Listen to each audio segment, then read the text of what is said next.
As we've alluded to, there's 8 sessions today.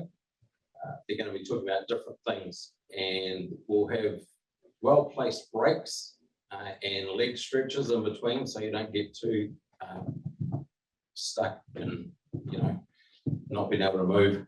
But the first one today, the first masterclass, is customer-centric club culture, and this introductory keynote will be presented by Neil Stichbury.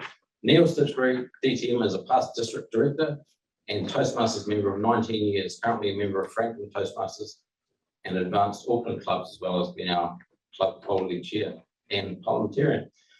So Neil's got lots of hats to wear, and so join me in welcoming Neil up for the customer-centric club culture presentation. Please welcome Neil.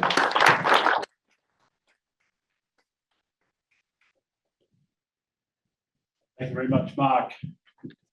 I was wondering if I needed this, but I think I probably will. Online. No. Oh, no. Right. Okay. PR for success. Well, good morning, everyone. It's great to be here. It's great to see some lovely faces. Probably a few people had coffees this morning to get going. Yes. Right. Okay. Now we hope and expect that public relation activity achieve results, don't we? At the end of the day, we're going to have some ideas. But what do we do with them? What if you do achieve results? Maybe, hopefully, way above your expectations. What will you be offering to the new guests and to new members in terms of experience, in terms of your club experience?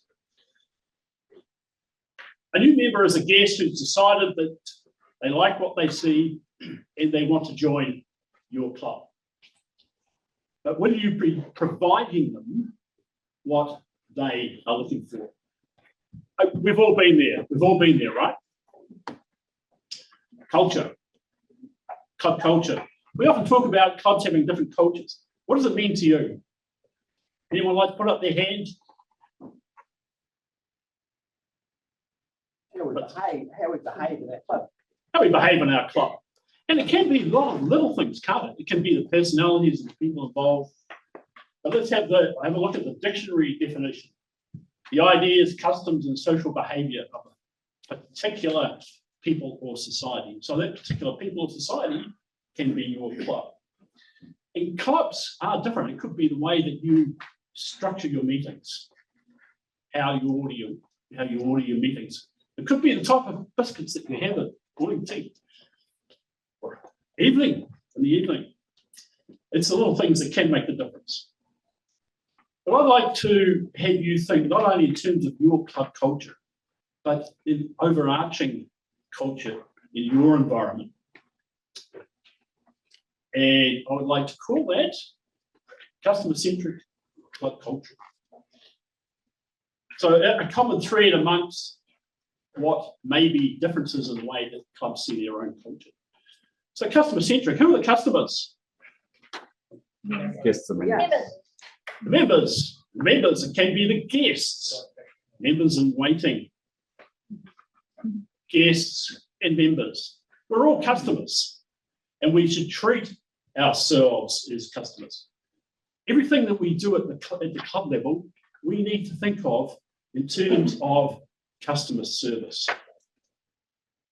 Now, previously in May in Taupo, as part of the program quality team, we spoke of the 7 habits of highly effective clubs. Apologies to Stephen Covey here. So let's have a quick look at those habits, and I'm sure we could add more. I think when I originally put a list together, I might have had 10, 12, 15. We had to cull a few out. What were the most important ones? If we create habits as the must-dos and should-dos in our club environment, they will become repeatable. That's what a habit is, isn't it? Creating good habits. When they become repeatable, repeatable without thinking, then the information that you create is a guide to your new members. Once you've created those habits, put them in a document. Who've got club manuals, club documents? Oh, there's not many hands up here. Not many. Online. Create a club document. It doesn't matter whether it's online, how you share it, but create a club document of your habits, your repeatable habits, your good habits that you can give to your new members. New members are going to become part of your executive team, aren't they? And that information tells your members how your club operates. So make it a living document and share it. Make sure people see it. Sometimes clubs like to hide it away.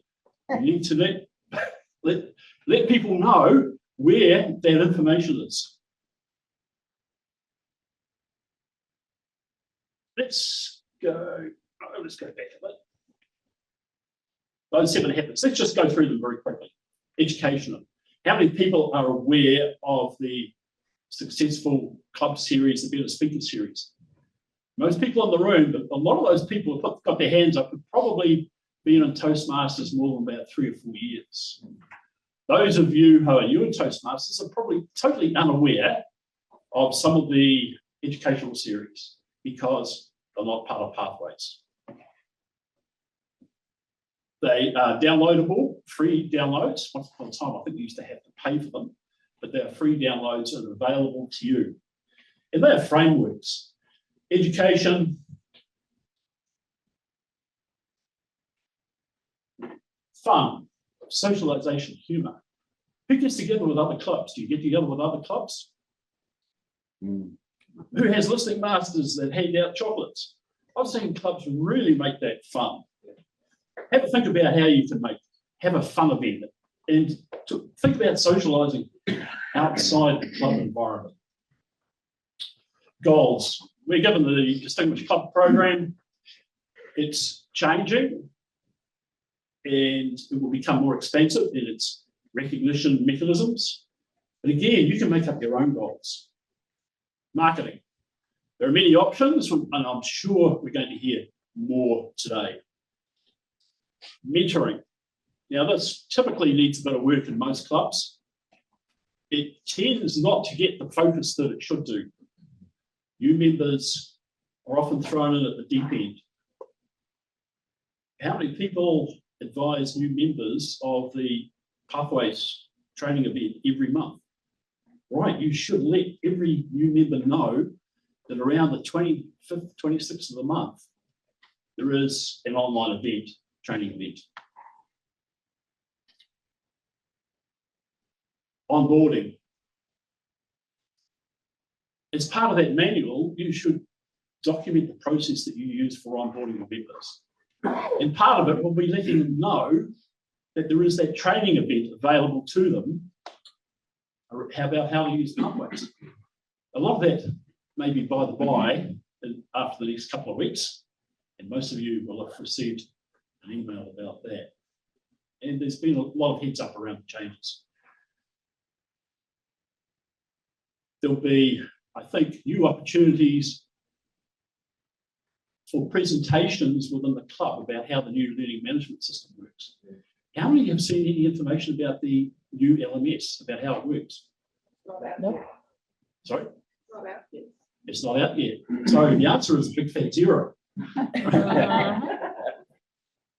So there will be opportunities in the future for people to have a look at it.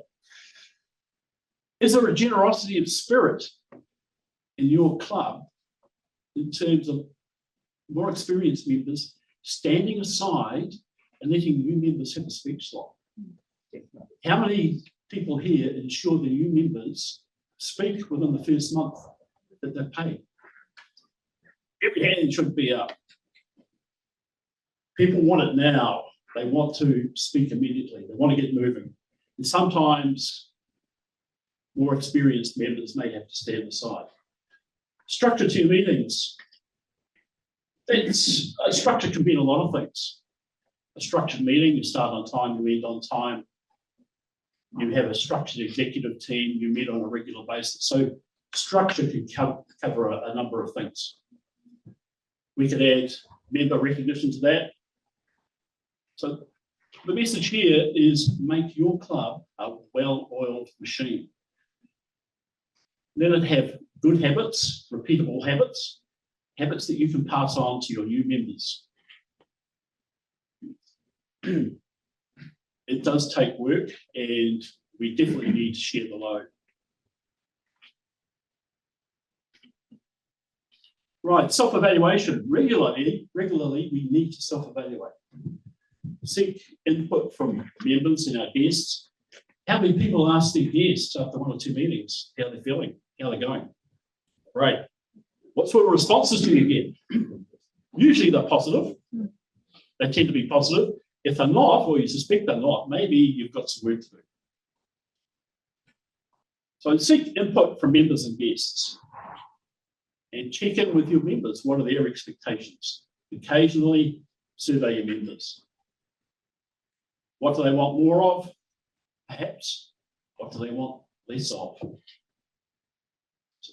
Everyone who's come through the door, and that includes us, has come into a meeting with a purpose.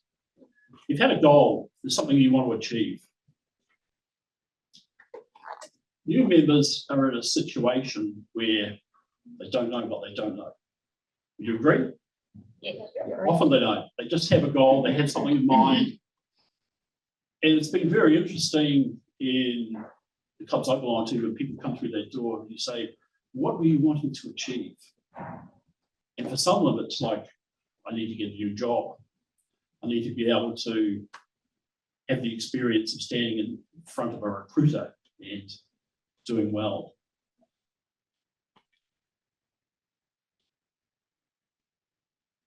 Removing fear, being a better speaker, getting a new job. How many people ask? I think I did ask this question before, and most hands went up. You have to ask. You have to ask people, what's your motivation? What's your purpose? What are your expectations? What can we do to help you? So our job is to translate those expectations into a club-centric, customer-centric environment that they will thrive in and that satisfies their needs. So have a think. Does what you offer, is that going to satisfy the needs of new members? And we must remember too that particularly the community clubs, we have a wide demographic. There are older members and there are newer members, millennials. So what will keep them coming back? With millennials, who's here born between now and 2000? One or two?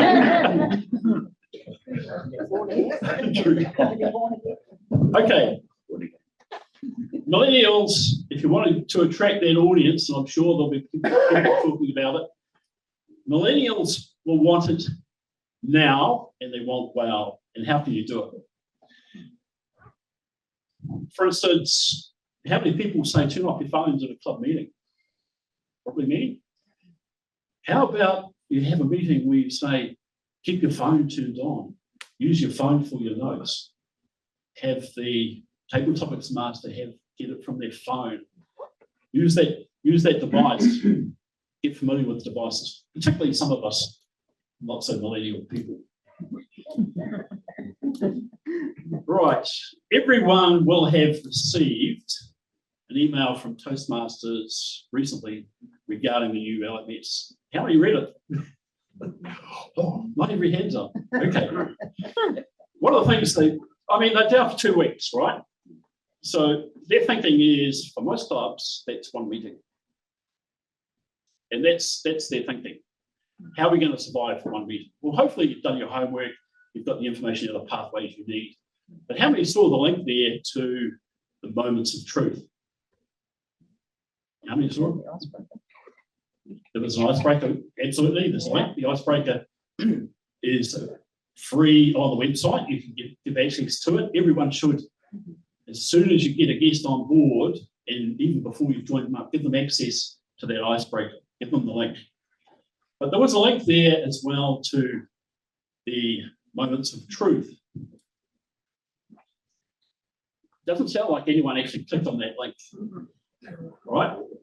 If you did, this is what you would have found. This is part of the successful club series.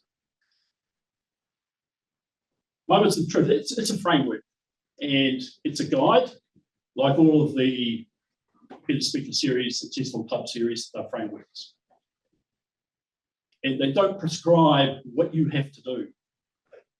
You can add or subtract from the framework. And the Moments of Truth has 3 parts. It has a guide and a handout plus the framework itself. So the point is, use this material to self-evaluate your club. How many do that on a regular basis? Oh man, look, a few hands went up, 20%. Self-evaluate your club. Prioritize your recommendations and follow up on your recommendations. Now, the framework they give you is, there are six of the moments of truth, and they suggest that you put a team together and examine each one. That's probably the best way to do it within the time frame that you would want to use, around 30 minutes. It's not a huge amount of time. And if you do it as a club environment, you're going to take up at least an hour. So by distributing each of those moments of truth, having a look at the topics and thinking about accommodations and recommendations in terms of your club environment, it's easily takes up 30 minutes. So what are you going to do? What can you do in terms of your pathways presentation? There are some 30 minutes projects in levels 4 and 5, and I've just put a few of them together here. Moderated panel discussion, manage online meetings, a question and answer session, motivate others, ethical leadership. They're just a few of the longer projects where you can fit in a moments of truth. Remember that a lot of these projects tend to be frameworks themselves, so you can fit that framework within those projects.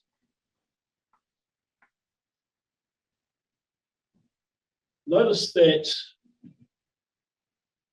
the first one at the top, first impressions. How do you treat people coming through the door? And membership strength is down the bottom, or tends to be down the bottom. It's achievement recognition is down the bottom. So that's typically the order in which you should look at those. How do you treat your customers, your new members, your guests? How do you orientate them? And it's a good idea to do this at least once a year. And maybe you could do it on a more regular basis.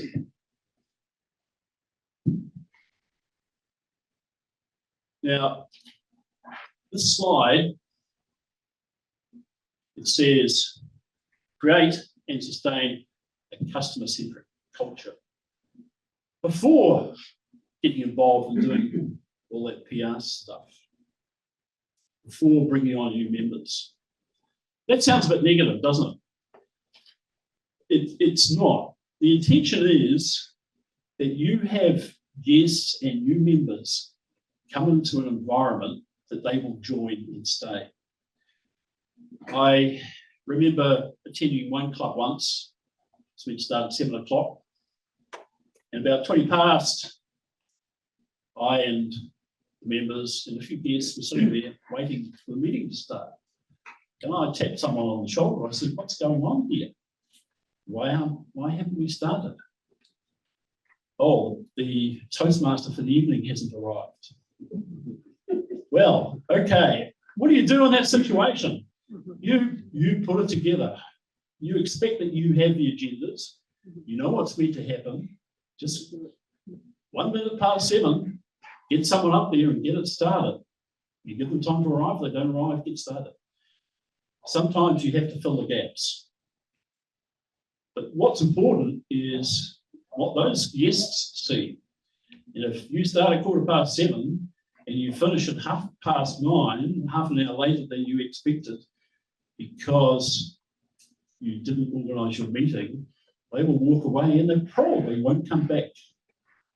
So have a think about the customer-centric culture that you have created and how you present it. How are we going for time, BJ? 20 minutes, and getting up 15. No, that's all right. That can be right. You get another 5. 6 minutes. Right. Okay. I'm going to ask if there are any questions, but I'd just like to tell you a little piece that I did. A couple of days ago, I decided I'd have a look at retention within the district. And retention, because the new members is in the dashboard, you can have a look at the base, which is July 1st. You can have a look at the current membership and then have a look at the difference. And when I did the analysis, I thought, wow, TI must have their numbers out of whack. There was only one club in the district of 138 clubs that had fewer members than July 1st. I don't know if TI's numbers are out of whack. That may be the truth. Is there any club here that's lost members since July 1st? Oh, maybe they are out of whack. Hasn't rolled over yet, I don't think. Maybe it hasn't rolled over. But because there was one, I thought maybe it had. But this economic time is, from experience, is the one time when job activity, where people find it difficult to get jobs, and they want to have a skill set that involves presentation, being comfortable in front of a group. This is probably the one time where you can get members and you can get guests. And PR and marketing is something that we must do constantly. And I would hope that that will be the message from everyone who's presenting today. We must keep at it. And it's the thing that Toastmasters do. So it's not just for the millennials, the now and the wow, it's for everyone. And if you think about that in terms of your club culture, you'll create a club culture that your whole demographic, everyone in your club will enjoy, and that your guests and your new members will enjoy. Remember, guests are members in waiting, treat them well. I'd like to complete now and just ask if there's any questions, anything that anyone would like to say or add to what I've said. Kevin. Thanks, Kevin. Two clubs I've visited this year. I've visited 7 clubs, but 2 finished their meeting 20 minutes early. A senior Toastmaster was at their meeting and they never asked a Toastmaster if they might give an educational or a speech to help their club. And I think that's wrong, that they finish early. You start on time, you finish on time. And that's very important for the guests and for members. An opportunity was lost to those members by not inviting a senior member to give a speech. All right, thank you. Yes, sometimes people will feel cheated if you finish too early. I mean, a couple of minutes early is fantastic. I love you for it. If you say 9 o'clock finish and you finish at 2 minutes to 9, great. But 20 is different. So I do agree that technology and the PR is important, But can you tell me what is the significance of the word of mouth marketing in the current times?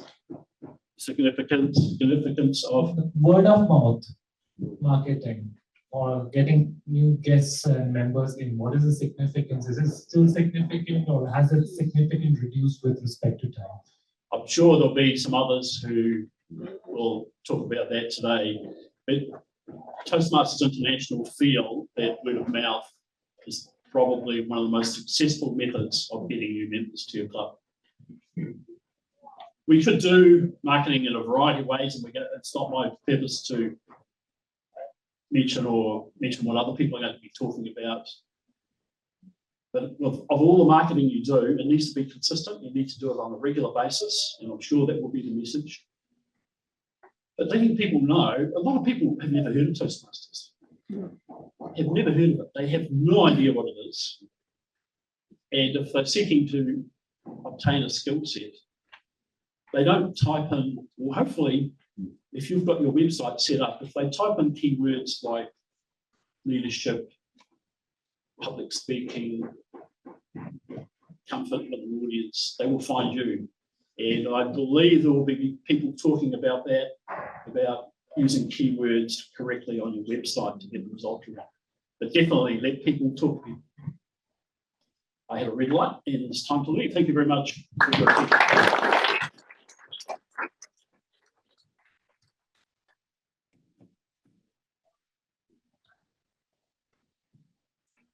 Thank you, Neil. Hopefully, some of you take some strategies on club culture that you will take to your clubs to improve or adapt. See how it will. We've now got just a 5-minute leg stretch.